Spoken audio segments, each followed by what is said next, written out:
bahagia selalu.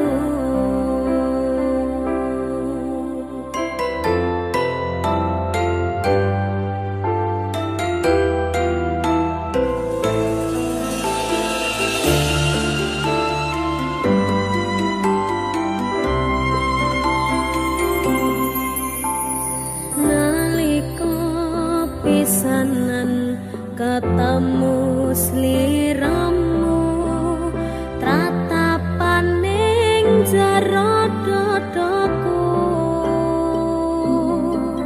esemu manis kang kaya madu, citramu endah kaya widodari, gawe ayeme ati.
bisa membuatmu bahagia.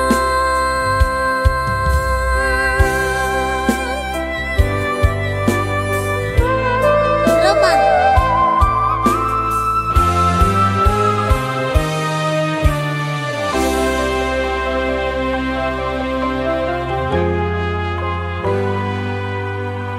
Sampun boten enten tenagane damel ngimbangi liyane sing ketok enak uripe kadang kepitek klaran ngempet dadi tangisan rodong panguripan bakale muteran nanging mbuh kapan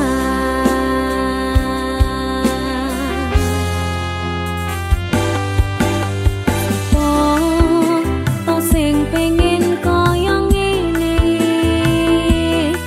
terlahir rasuki pondo sadar aku karupa terserah kowe sayang ro aku ora maksa tapi yen wis bahas tresno sing jelas aku sing selalu ono aku pancen ora sempurna gampang terluka tapi yen wis bab setia aku juara coba sawangan sithik wae perjuanganku bayangkan jika cerita kita ini bisa membuatmu bahagia pancen nasibku lahir dadi wong kiri urip serba susah satirmu apa anane pengen cinta-cintaan ben padha karo liyane tapi sadar diri aku ora iso piye-piye gandeng kowe mbutuh kiraka sedangkan aku iki wong waras wis kalah rupa rasukih pondo cintaku niku kaitan gedeni rasa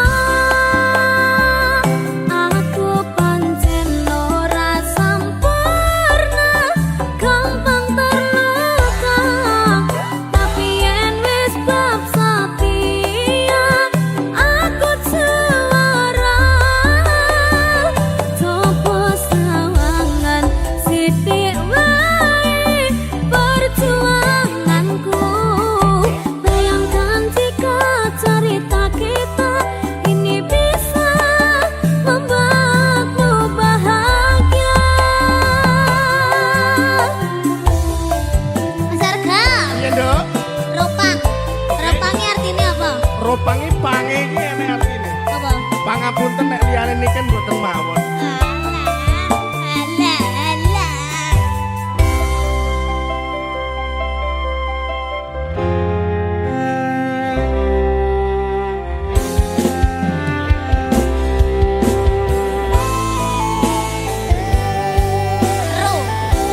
Roh. Roda itu pasti berputar. Ora rondo panguripan mau. Kenapa wong kere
Aja nganti anak dadi korban berjuang ninggalan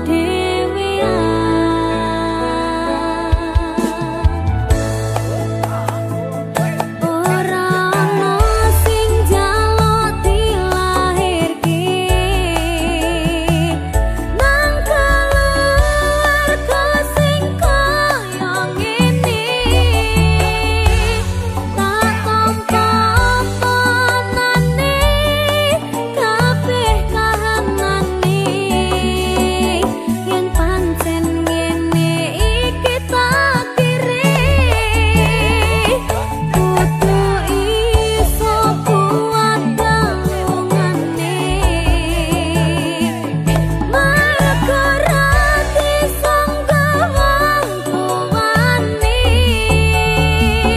kudu iso ngadeg dhewe ra ono cekelane ngene mang anak sing rusak omahe. Niken, Halo, ketemu Sakina apal to. apa? Lah mau ngecane kuwi kapan? Kapan-kapan? Dipikir sih, ikune wong tua abot. Oh iya. Apa meneh lagu iki? Ayo, kaya lagu iki lho.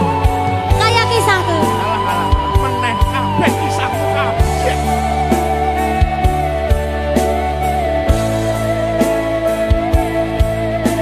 Sabar ya, Nak. Yen pancen kudu pisah, aja nganti anak dadi korban berjuang ninggalan dhewean.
netes ilon nengi sore rembulan iki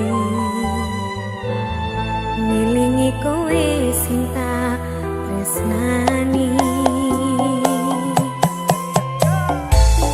gambaran cerita sing wis ana ning lamunanku ra bakal nyongkong garus atiku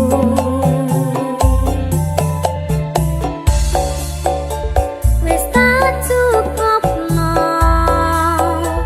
kekarepanmu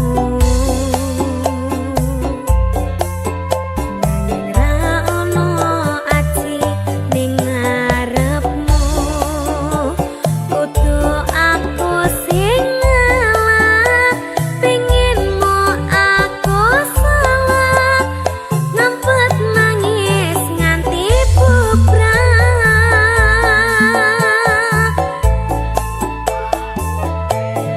apa salahku apa salahe rasaku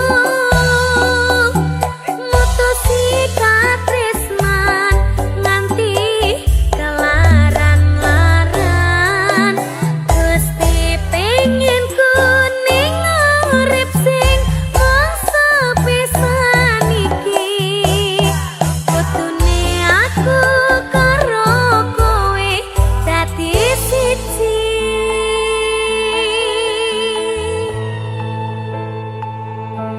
nyatane apa mbok tinggalno keronto-ronto rasane atiku tak nilakno kowe lunga pungkasane critaku wis temu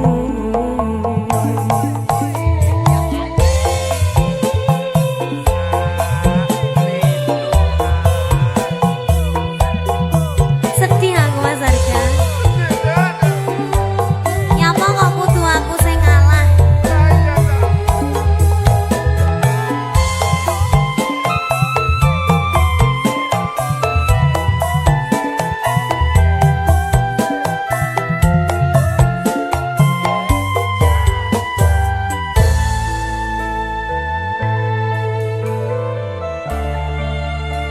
wis tak cukupno kekarepanmu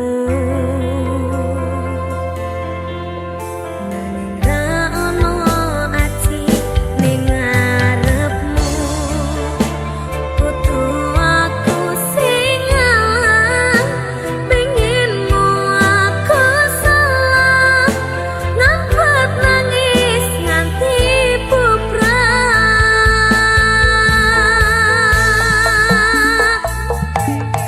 apa salahku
sing wingi yo wingi kudu wong liya ning buri wis nguwake ati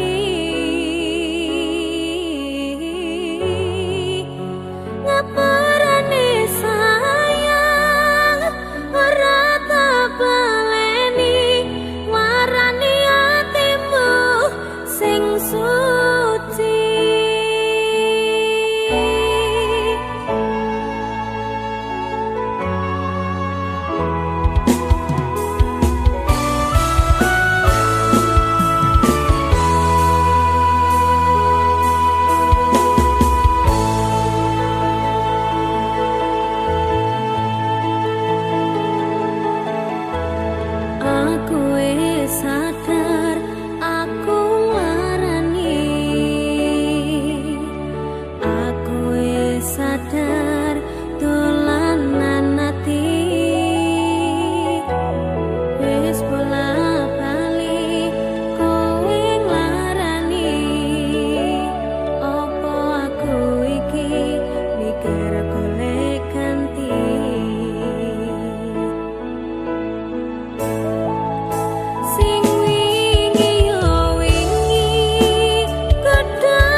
sayang ngapuntene saestu yen dereng saka nuruti apa karepmu tapi ojo sumelang ana dina liyane bakal tak upayake mbuh kepiye carane.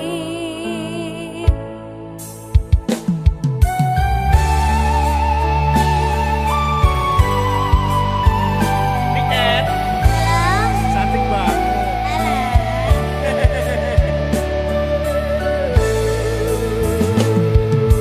Saben dina rasane ra karuan ngombe kopi legi ning rasane pahit tenan mangan mangut lele rasane kok padha tempe apa kaya ngene rasane wong ora duwe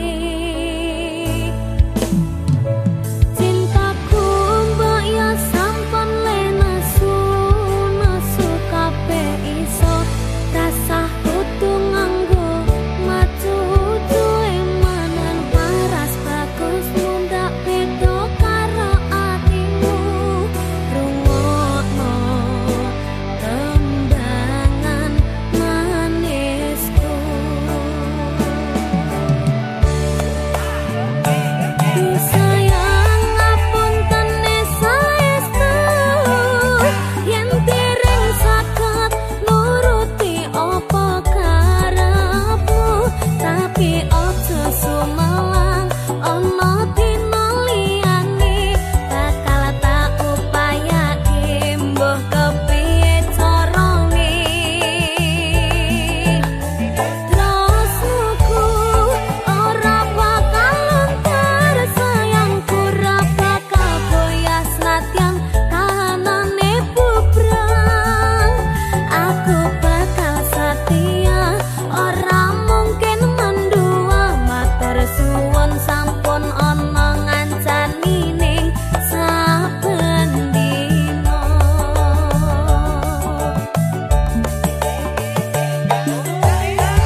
Jawa irunge rada sempok setengah tua iki awak lagi bosok raleh duwe saka simbok pengen nyambel renek lombok kamu cakep bikin aku penasaran oh ya kayak artis yang turun dari sedan aku pusing karena selalu mikirin ku bawakan dukun dari Magetan ora mempan kadukun Jombang ora mempan kadukun ngawi saya edan aku bunuh diri mangan duren satu litek menek power sak nyeploke enek bocah ganteng dhewe gawerene tak rapine pertamanya aku nggak mengerti kenapa ditangkap Pak polisi digebukin setengah mati disuruh ngakuin barang bukti masalahnya karena narkotika heroin putau dan sabu-sabu wajahku dipotret wartawan sehingga fotoku masuk koran jangan bung jangan menghisap sabu larangan agama jangan bung jangan membajak lagu larangan negara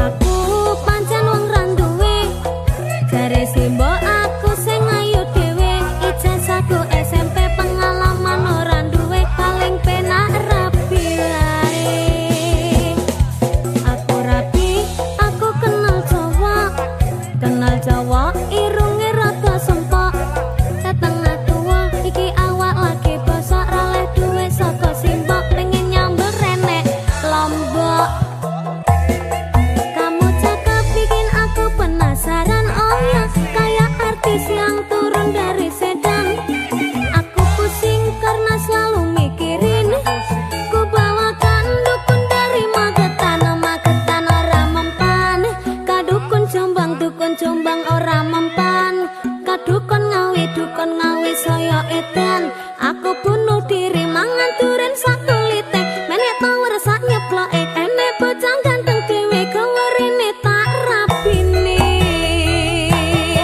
pertamanya aku nggak mengerti kenapa ditangkap Pak polisi digebukin setengah mati disuruh ngakuin barang bukti masalahnya karena narkotika heroin putau dan sabu-sabu wajahku dipotret wartawan sehingga fotoku masuk koran jangan bung jangan menghisap sabu larangan agama jangan bung jangan membajak lagu larangan negara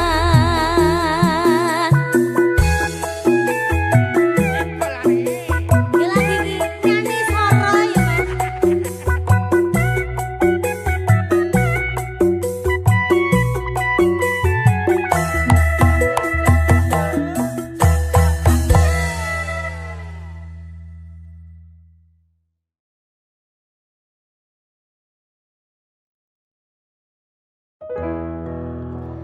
lanange jagat dadi kaya Arjuna ra kakean crita susah seneng adepono geran aku lanang golek apa padange dalan ora terus takutang dadi lanang tenang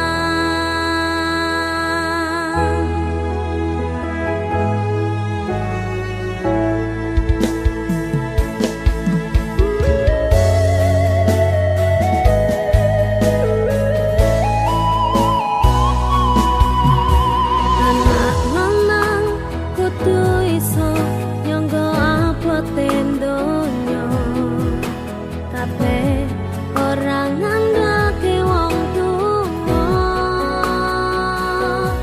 Tabungan ora sapira, sangomong restu lan donga, ngadepi pacoban sing teko.